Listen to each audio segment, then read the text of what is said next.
There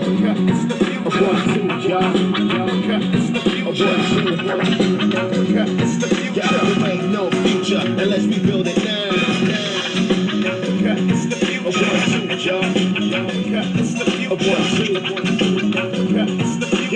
ain't no future unless we build it now. United States, Africa, we salute ya.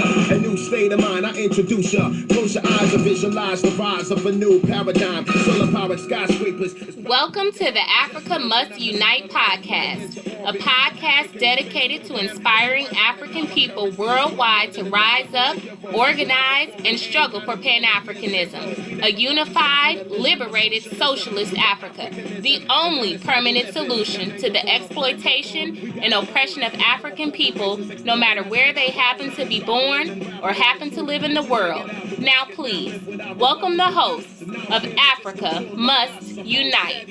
Africa's future is now, so get ready.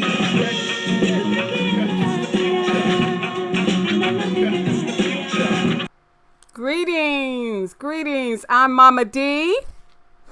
And I am Brother Melvin from the Pan-African Revolutionary Socialist Party. Welcome to the Africa Must Unite podcast. We are so thrilled to be here, aren't we, Melvin? Absolutely.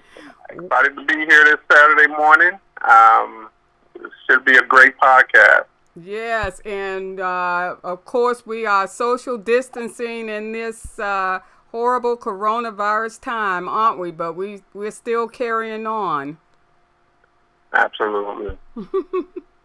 We are excited today because we bring on another revolutionary Pan-African socialist organization, Friends of the Congo. We are just delighted and excited about this.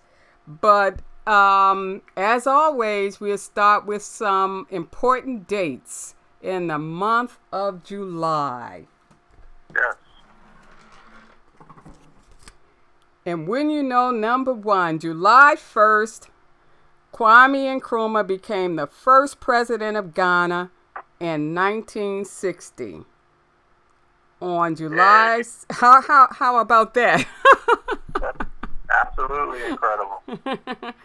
On the second, another hero that did so much for the people, Patrice Lumumba, Pan-African revolutionary, was born in 1925. We're getting them 3 in a row. Now look at this, Melvin. On the 3rd of July, Ahmed Fletcher Mbalia, African revolutionary and member of the Pan-African Revolutionary Socialist Party, died in 2017. We sure miss him, don't we? Oh, absolutely. Yes. Incredible. So, Miss Baba. On the 4th, the Nation of Islam was founded by Master F. Muhammad in 1930. And on this same day, a horrible thing, unfortunately, the U.S. here, we don't say America, do we, Melvin? We say the U.S. is just one part of North America. There are other Americas, Latin America, South America. The U.S. celebrates theft of Native Americans' land on July 4th. On the 6th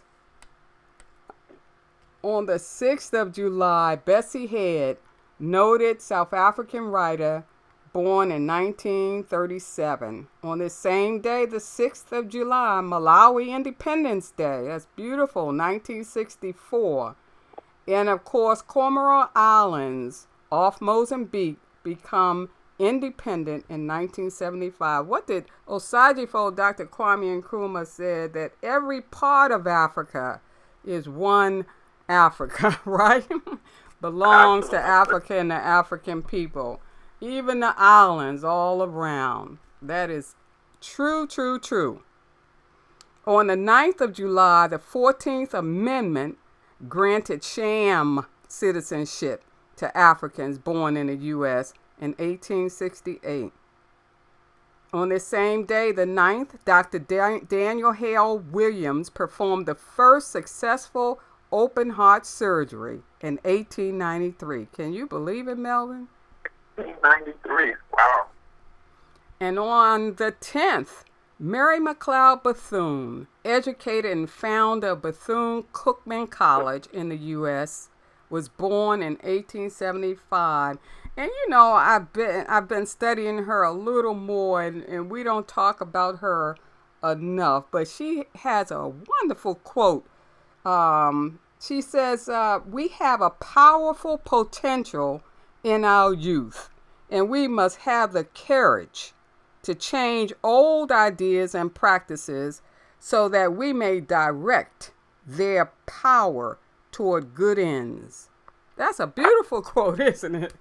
No, not only is it a great quote, I mean, it's timely, right? Like, this is something that certainly can inform the struggle today, and specifically our youth, who have always been that spark of that revolutionary change. So, absolutely incredible quote. Yes.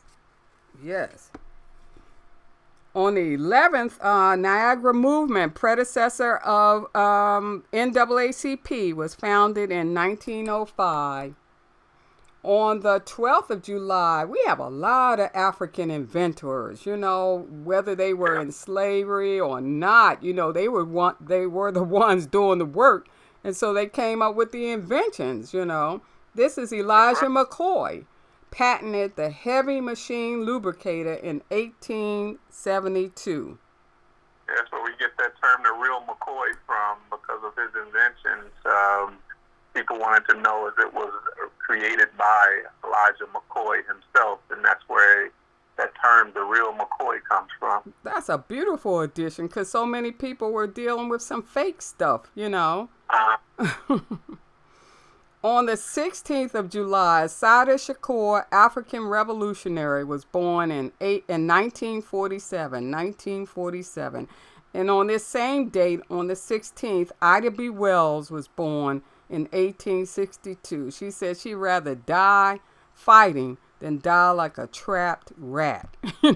Fight for her people. Isn't that something? These sisters, we got to talk more about them, don't we, Melvin? Oh, my goodness. It's always been that linchpin and change. Always has been. Oh, wonderful. On the 17th of July, Sandinistas of Nicaragua defeated neo-colonialist Somoza in 1979. I remember that. On the 18th, African inventor, another one, L.C. Bailey, created the first folding bed in 1899. And on this same date, the 18th of July, Nelson Mandela, activist and first president of Azania, was born in 1918. On the 20th of July, the Black Power Conference was held and began in the U.S. in 1967. On the 23rd of July, Emperor Haile Selassie of Ethiopia was born in 1892. On this same date, NASA overthrew Egyptian King Farouk in 1952. On this same date, the 23rd of July, in Detroit, Africans rebelled for 5 days and nights for Black Power. We say African power in 1967. On the 25th of July, Emmett Till, 14-year-old African, brutally tortured and murdered in Mississippi, was born in 1941. That was something that galvanized the world too, wasn't it? You remember that, Melvin? Oh, absolutely. The courage and the foresight of his mom to allow for that image of her son to be the Time magazine cover and spread across the entire world so people could see the brutality of white supremacists in the U.S. at the time. So, yeah, we should definitely respect the mother of Emmett Till for her courage. Yes. She said she wanted the whole world to see what they done to my boy. That's exactly how she put it. Isn't that something? On this same date, the 25th, Amy Jacques Garvey died in 1973. And we're getting ready for our 31st annual Garvey Fest coming up August 15th. And we started some years back, didn't we, Melvin, of making sure that we didn't just talk about Marcus, but we talk about the two Amy's. Amy Ashwood that sat down side by side with Marcus Garvey to begin the Universal Negro Improvement Association, and Amy Jacques Garvey, the second wife, who played a tremendous role with the Black Star Line and other matters, and of course helped to keep things running when Marcus was railroaded off to prison. So these sisters, again, we come back to that question, don't we, Melvin? Yeah, I mean, it's of great importance for us all to understand the role of women, and specifically African women, who are the most oppressed individual on the face of the earth, to honor the tradition of the woman, of the African woman, specifically for the incredible role that she played in our liberation struggles. And that's throughout history. So we have to be intentional about pushing that gender question and pushing that whole, or challenging the patriarchal structures that still exist, even within, when we're being honest, some of our own organizations.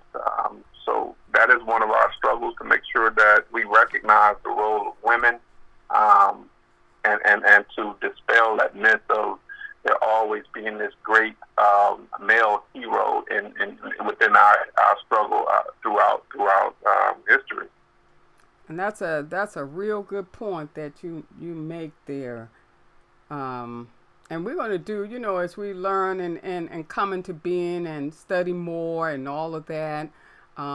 We said the other day that we're not going to be able to have a unified socialist Africa, African revolution, without the role of 50% of our people, which are sisters, and we have to begin acknowledging them and acknowledging the fact that we want something completely different from the capitalist system. We want humanism, collectivism, egalitarianism. That means giving each an equal opportunity to develop to her or his fullest.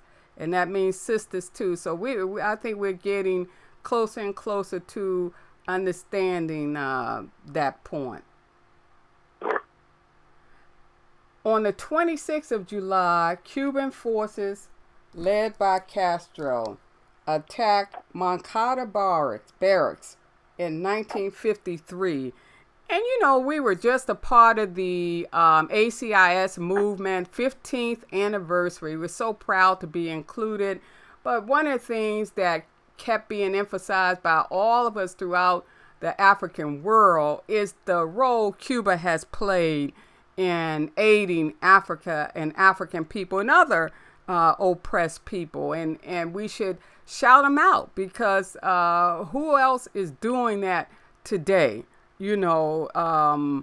Like Cuba is doing and has always played a significant role. So it's important to give them credit in that way. Very important.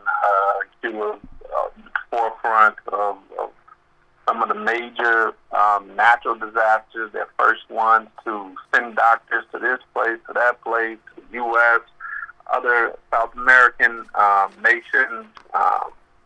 So yeah, we definitely have to recognize what that small but powerful nation is doing in terms of pushing socialism, what that looks like, and understanding that it might not be at its fullest potential and ideally, but when we embrace it, we can see how it manifests itself throughout, in terms of humanitarian good just around the world. So we definitely want to recognize Cuba for all the work that it does for oppressed people throughout this world. You said such a good point, and just the Cuban ambassador to Nigeria was just talking about how few infections they have in terms of coronavirus. Well, you have an economic system that is set up to run on behalf of the people. not to make a profit. And a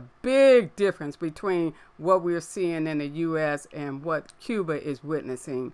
It's a whole nother podcast. We can't even begin to talk about it. So two other things on the calendar. On the 28th, First European Imperialist War began in 1914.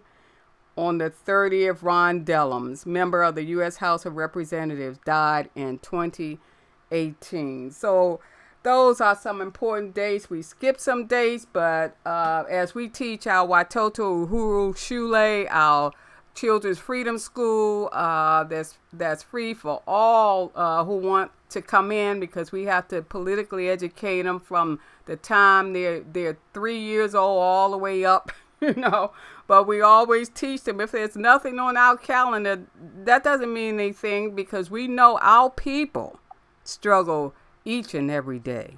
Isn't that right, Melvin? And make history each and every day. Absolutely. So just transitioning, thank you for those incredible dates in history. Hopefully people can read up on some of that information and share the information, share the knowledge, just as we embrace the many contributions of so many African people and people who are in solidarity with the struggle of African people. And you're saying that you're just, that's a good point, because we can't wait to bring Friends of the Congo on, and you're going to say something about them in terms of the page that they contributed to our 2020 calendar. But I just wanted to say why we are focusing all this year, 2020, on such organizations as Friends of the Congo, on revolutionary Pan-African socialist organizations, those at home and those in the diaspora. And we're focusing on these because their objective is a unified socialist Africa.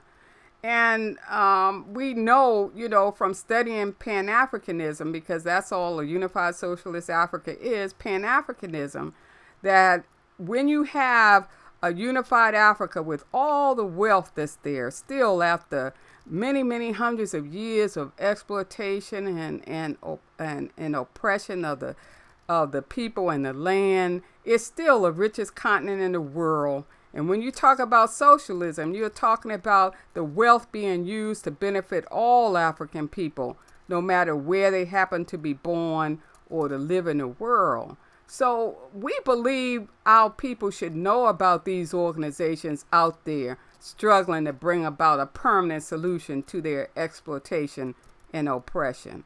And in Class Struggle, in Africa, Osajifo Dr. Kwame Nkrumah wrote, quote, "The total liberation and unification of Africa under an all-African socialist government must be the primary objective of all black revolutionaries throughout the world. It is an objective which, when achieved, will bring about the fulfillment of the aspirations of Africans and people of African descent everywhere." So these revolutionary, end quote, so these revolutionary Pan-African socialist organizations that we're highlighting all year are determined to work together in order to more effectively politically educate our people, and thus to more quickly bring into existence a unified socialist Africa. And Melvin, Friends of the Congo is just one of those wonderful organizations out there struggling for Pan-Africanism. Yeah, I'm excited to have this conversation with the organization Friends of the Congo. And just to give you all this little background information, just for one, to learn more about them, you can go to their website, www.friendsofthecongo.org. Again, that's www.friendsofthecongo.org. A little information about Friends of the Congo. Friends of the Congo is a solidarity institution in the tradition of International African Friends of Abyssinia, founded by figures such as C.L.R. James, Jomo Kenyatta, and Amy Ashford Garvey, to name a few. Our aim is to support Congolese who have taken up the disruptive mission of Patrice Emery Lumumba to bring about a free and liberated Congo and Africa. Friends of the Congo collaborates primarily with Congolese and African youth whose work is grounded in four key principles. 1, self-sufficiency. 2, self-determination. 3, Pan-Africanism. And 4, internationalism. We call on all Africans at home and abroad to heed the appeal of Lumumba, who in his last letter to his wife Pauline said, quote, "We are not alone. Africa, Asia, and free and liberated people from every corner of the world will always be found at the side of the Congolese," end quote. Join us as we continue to struggle for free and liberated Congo and Africa. www.telema.org. That's TELEMA.org. And again, you can check out more information about Friends of the Congo at www.friendsofthecongo.org. And we're going to hear even more when we bring the brother on who's from Friends of the Congo, and who's going to talk to us, enlighten us today about what's happening in the Democratic Republic of the Congo. So without further ado, we'll bring him on board. Revolutionary greetings, Pan-African greetings to our brother from Friends of the Congo. Welcome to Africa Must Unite podcast. And we're so thankful that you've agreed to take time away from organizing our people in order to share your knowledge with us today. Oh, it's my pleasure. It's my pleasure. So thank you again for joining us. I'm Brother Melvin, also joining the podcast from Pan-African Revolutionary Socialist Party. Just wanted to greet you and say hello. Oh, blessings, peace and blessings, brother. So, I know we've already said your name, but can you go ahead and introduce yourself? Tell us Sure. your background, history. Sure.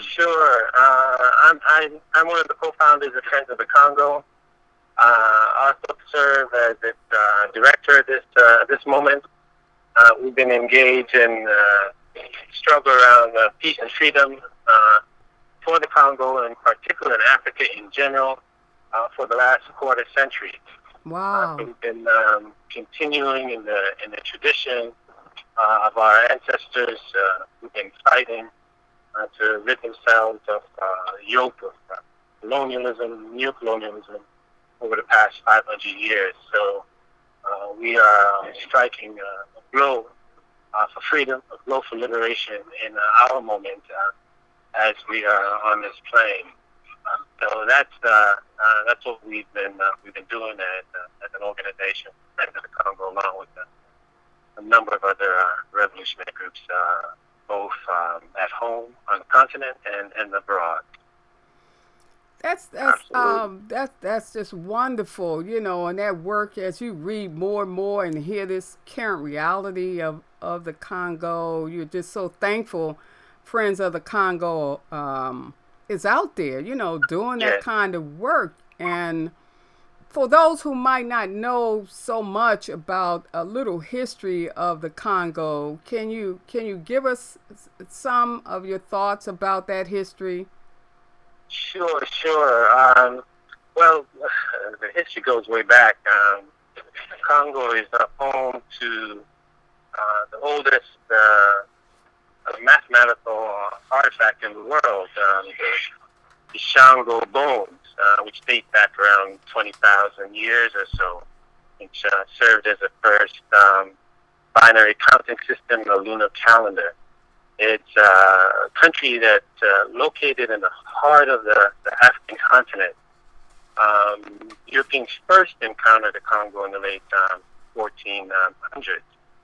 And it's the region from which almost half of the Africans who were kidnapped and brought to the West by Europeans, both North America, Central America, and Latin America.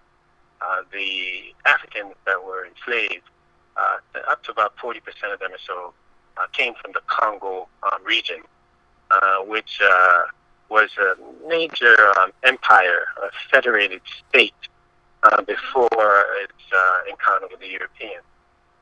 Congo has played a central role in the drama that has unfolded between Europe and Africa. It was at the 1884-1885 Berlin Conference that we see Congo front and center, where it was given to King Leopold II of Belgium as his own personal property, where he ruled it for a 23-year period with an iron fist that resulted in the decimation of half of the population, 10 to 15 million people, lost their lives as a result of the king's ownership of the Congo, where he extracted ivory and rubber, ostensibly to fuel modern industry in the West. With the burgeoning bicycle and auto industry, the rubber was extracted at the expense of the Congolese to build the wealth of the Europeans. That was really represented the phase of the second extraction phase, let's say. The first extraction phase on the continent, and in the Congo in particular, was the extraction of African bodies to fuel the development of capitalism and slavery in the West. The second extraction phase was an extraction of natural resources, which began in a massive way with the extraction of rubber from the Congo.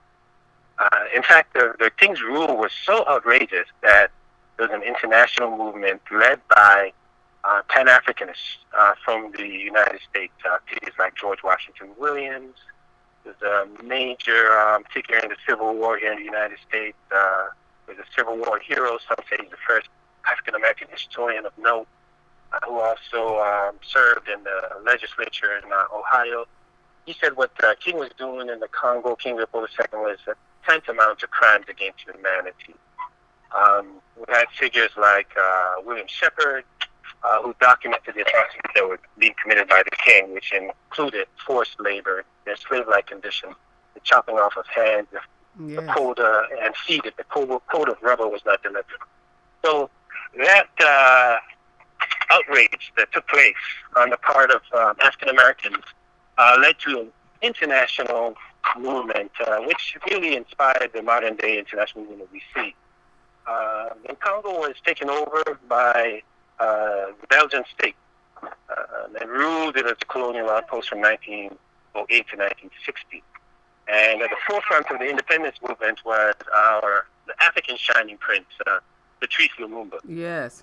He was one of Congo's independence heroes, Congo's first democratically elected prime minister, and staunch nationalist and Pan-Africanist, who really got his footing at the 1958 All-African People's Conference in Accra, Ghana.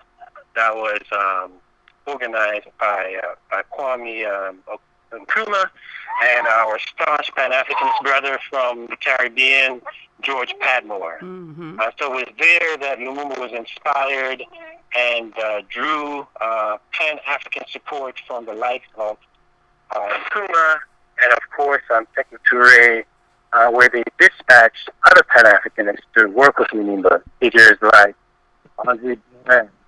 We lost you for a minute. Oh, I'm sorry. That's okay. Am I still here? Okay.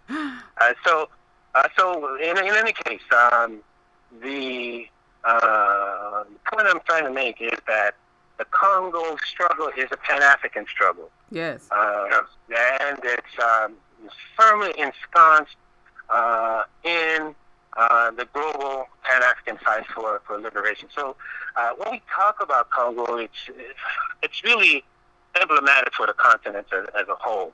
Because as we know, those borders that were established in 1885 were imposed on Africans by the Europeans. So when we talk about Congo, we're really talking about Africa as a whole. And unfortunately, Lumumba, he represented such a threat to the West that they had to get rid of him. When I say they, I'm talking about imperial forces, the United States led by CIA, who overthrew Lumumba, which ultimately led to his assassination. And that wasn't enough for them. Because Congo is so critical of a country. It's a country that's the size of Western Europe.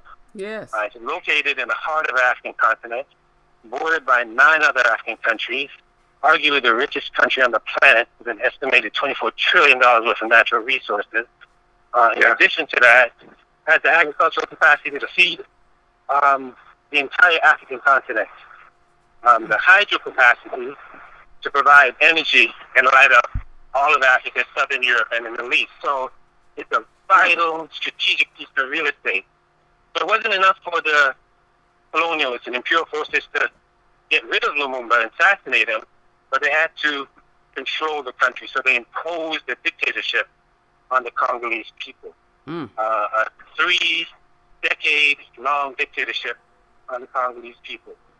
It's kind of difficult for people to grasp that. But just imagine if the United States were subjected to the rulership of Donald Trump for 30 years and being maintained in power by foreign forces. We don't even want to hear you. We don't even want to Imagine- hear you utter it. Well, just think about that and multiply it 1,000 times. Because that's what Joseph Mobutu represented for Yes. the Congolese people. And so the struggle by the Congolese people did not wane, however. It continued. And they led a fierce struggle to regain the democratic institutions that they had lost. And when they were about to claim victory in the early 1990s, that is the United States supporting the pro-democracy forces in the Congo. They supported an invasion of the country. And Maurice, it was just, I mean, you look at still after all of the rape of the Congo, you look still at all of the mineral wealth that's there, that's, you know, and all of these multinational capitalist corporations that are involved in their puppets. And I mean, I know you could talk at length about that, but just the list of things and the displacement of people, Absolutely. you know? Absolutely. And what's really critical for people to understand is that those resources that are there in the Congo, right? They're being extracted. They're being extracted first at the expense of the people. 80% of the population live on less than $2 a day, right? And those resources are fueling the lifestyle in the West. Yes. The cobalt that's in the Congo is critical for the batteries in our cell phones and our iPads and the electric cars that we drive. Tesla just established a deal, not with the Congolese, but with another multinational corporation that's planted in the Congo, so that the batteries that Tesla needs for its auto industry, which is quickly becoming, if it hasn't already, the largest automobile company in the world, surpassing Toyota.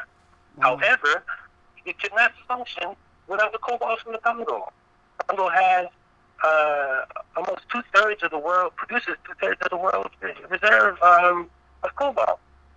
So we see that it's not just a question of resources being exploited, but they're being exploited in order to fuel the amenities and the technologies that we need here in the West.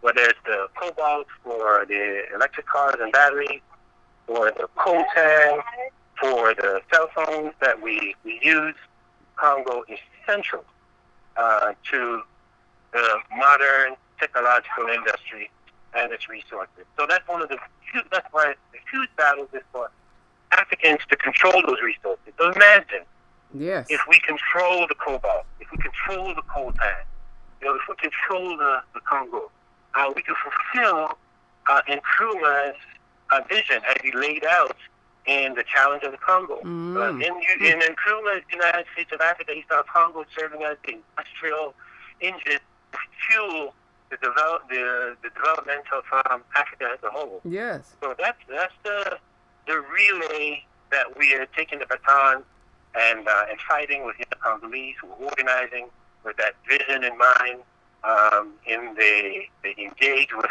young people in Pan-African schools in Ghana, in Pan-African schools in South Africa, in Tanzania, all rallying a continent, which is basically a continent of teenagers. The average age on the African continent is 19, or the Yeah.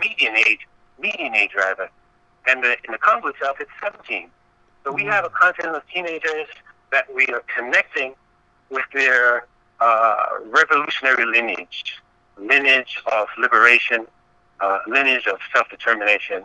And that's the work that Friends of the Congo is doing, working with the youth on the ground, connecting them with their lineage, and also telling that story to Africans abroad so that they can know that the fight has not been lost, that this generation, the young generation, they're picking up the baton and they're pursuing the dreams of Malcolm, pursuing the dreams of Fannie Lou Hamer, the dreams of Andre Blouin, the desires of France Fanon, and carrying on that baton, a baton that we expect to ultimately lead to freedom of liberation, not just of the Congo, but of Africa as a whole and of the African world.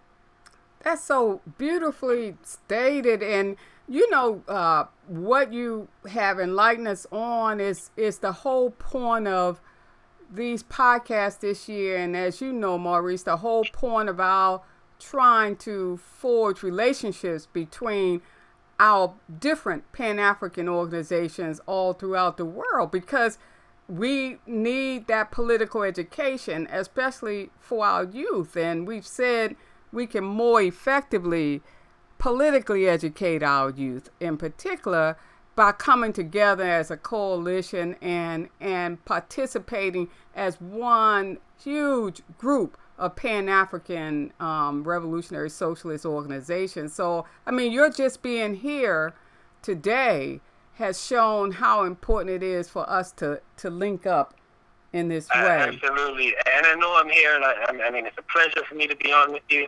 And I hope in the future what we could do is have some of those young people who are on the front lines in the Congo be on with you. I know there's a language barrier, wow. So if we can facilitate some translation so you can hear directly from them on the front lines. I mean, I talk to them every day. They're telling me which communities they're in, how they're organizing, what the challenges are. We're on, the phone for hours yesterday just discussing strategy, but it'd be great for you and the listening audience on the podcast to hear directly from them, so that they can share with you what they're facing on a day-to-day basis, how it is that they organize, and the challenges that they're facing, and the support that they're seeking on a global scale in order for them to fulfill their mission in the Congo itself and in Africa as a whole.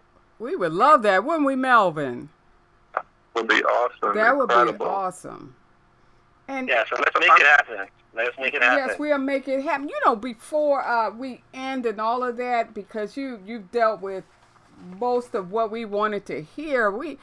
I was looking at something that talked about just since the beginning of this year, 1 million people or more have been displaced in the Congo. And Rwanda and Uganda involved in this whole rape of the Congo.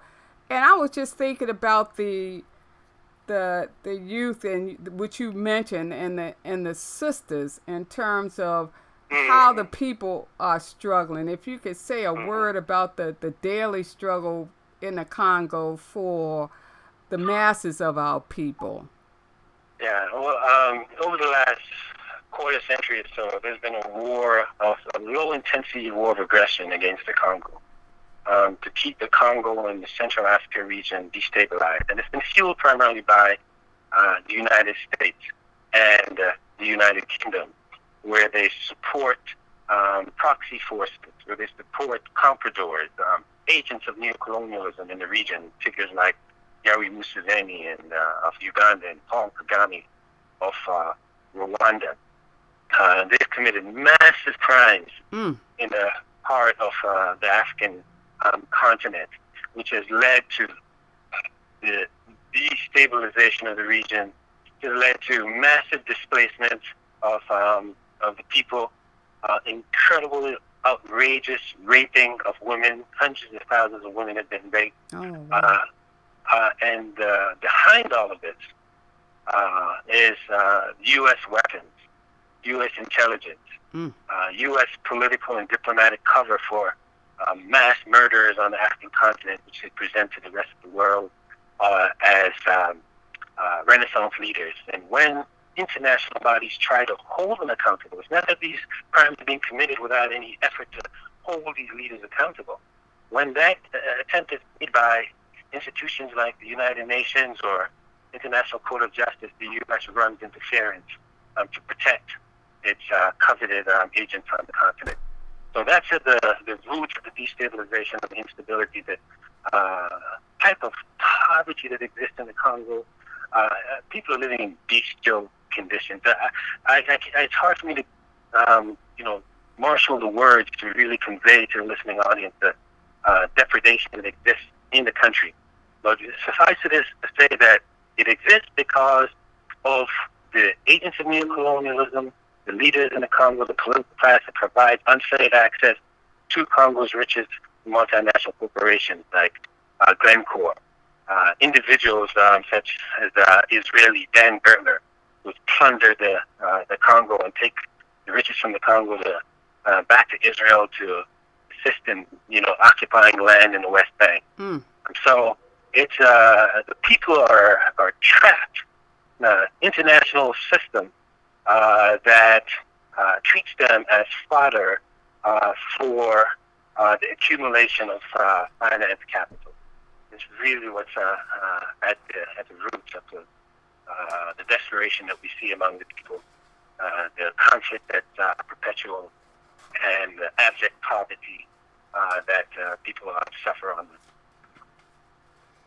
I appreciate that, because it just seems and I know so little. I need to know more, but just the entrenchment of a structure in place to keep it possible to facilitate the multinational capitalist corporations to operate in the Congo, from I don't know what they call these kinds of troops, and all these people who are getting wealthy off what's going on in terms of mining and other matters, crumbs of the capitalists, puppets of the capitalists that are created and that are getting wealth by hurting their people, killing their people and raping their people, just like you said. Exactly. And it's a sad state, but I really don't want to leave it there, because we're organizing, youth are organizing to get rid of them, to overturn the system.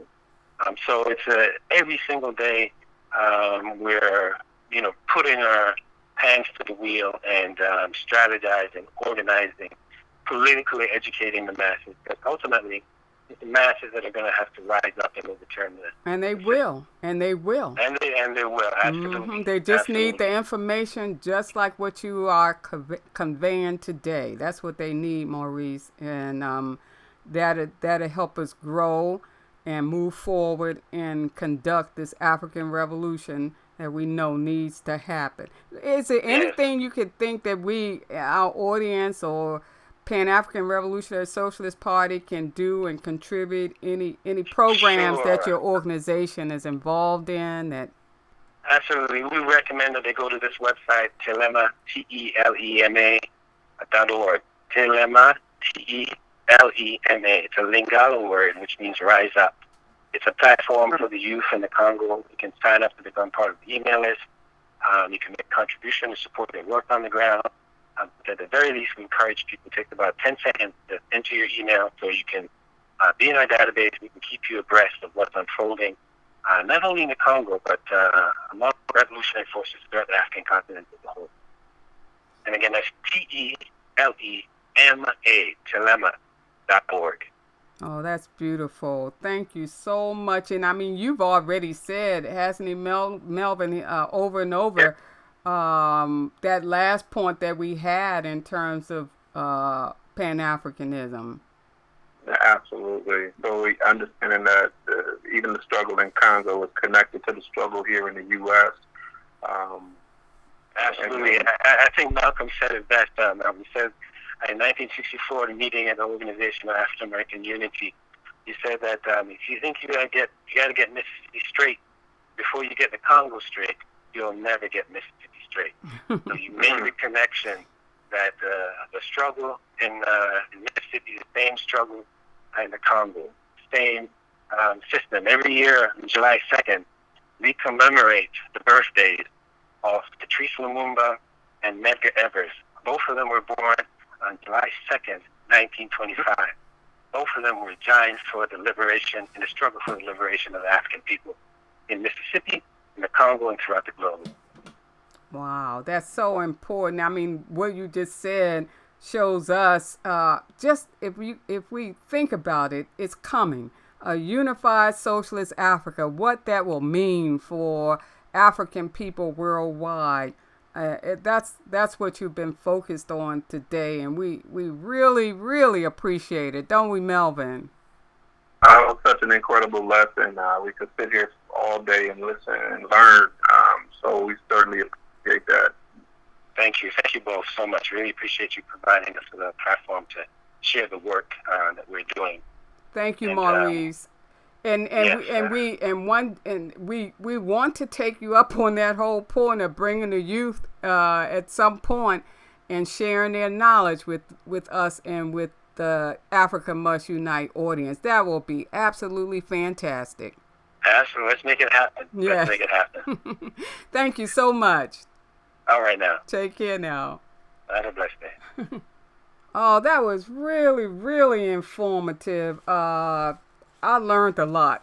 That was some really, he laid out the information. It was very concise, explained to us what the struggle in the Congo has been historically, the puppet regime that is the neo-colonialists who have been the colonialists and the neo-colonial structures that exist in the Congo, multinational corporations coming in, siphoning out the resources, all of the countries that are involved, and even some of the neighboring African nations been kind of incentivized through capitalism to siphon off the resource and all those conflict minerals. So just incredible information that was shared for us all, and kind of gave us some guidance in terms of where we need to go to learn more information about the organization, about what's going on in the Congo, and how we connect the struggles of Central Africa with the rest of the continent, and how we continent struggle with here in the U.S. and then throughout the diaspora completely. So I certainly appreciated the information, and it does kind of challenges us to be more intentional about our own political education. Well, it's very important. I think what it shows us, his presentation, his information, as well as the other organizations that have been here, we are one people. And we have one history, one current reality, which is vicious of exploitation and oppression, and one destiny. And that is a unified socialist Africa that is on the horizon. But, the whole point that we learned, too, is that I needed to hear is about the youth who are out there struggling to make this happen. That's wonderful and uplifting. So in subsequent months, I'm so fired up. At times, with the help of invited revolutionary guests, just like Maurice of Friends of the Congo, we will discuss various revolutionary Pan-African organizations struggling throughout the world to bring about Pan-Africanism, defined as a unified socialist Africa. So we invite you all to join us next month, and hopefully, and I'm pretty sure we'll be just as excited to learn information about the organization, the Pan-African Community Action organization. So please join us next month's podcast when we have our discussion with the Pan-African Community Action organization. Yes, I can't wait to hear from PACA. Meanwhile, please leave comments on our website, prsponline.org. Email us at panafricanrsp@gmail.com. Like us on soundcloud.com. Visit us on YouTube. And remember, organization is the key. Join us, the Pan-African Revolutionary Socialist Party, or some other revolutionary Pan-African socialist organization. A union of African socialist states is on the horizon. Yes, indeed. You better step it back. You belittle and look down on the people because you know a couple facts. Better step it back. You on high horse about everything you know, but you don't organize shit. Let the truth be told. I never said I was revolutionary. Put the mind behind it to give you the clarity. You gotta be humble and be disciplined.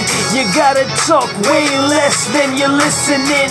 You gotta be smart, approach with a strategy. Otherwise your whole movement is damaging the perception of who is trying to make change. We need leadership to come and do the damn thing. You can't be revolutionary and be sexist. A woman equal to a man in every instance. You can't be revolutionary and be racist. The slightest trace is against the whole basis. You can't be revolutionary and homophobic. You can't hate oppressed people. I think you know this. All divisions just strengthens our enemies. And the beef among our own class, they let it be. Matter of fact, you know they promote that. How much straight bullshit do you hear in rap? And all you pseudo-revolutionary MCs act extra militant but never pop a thing. This shit here ain't about who the hardest. It's about who got vision the farthest. Better study Marxism to the utmost and understand that this business is cutthroat. You better study socialism to the utmost and understand only that is gonna bring us any hope. Yeah. Now somebody please make a motherfucking record that will inspire me. I'm serious. Please make a record with some quality, with some substance. There's real shit going on out here. There's no reason we should fall into their trap and talk about a life that doesn't exist, except for 1%. This is the voice of the people. Shout out existence is resistance. Low key. Amen. Shadia Mansour, Vega Benetton, Mazi, Miriam, Arabic, what up? G.O.D. Yeah. Dead Prez, RBG, Rebel DA, A-Lights. Come on, man, UAF, La Terra, GND. 83 Sound, Inchikana, Charlie Hustle, the party for socialism and liberation. The PSL understands the people shall have the power.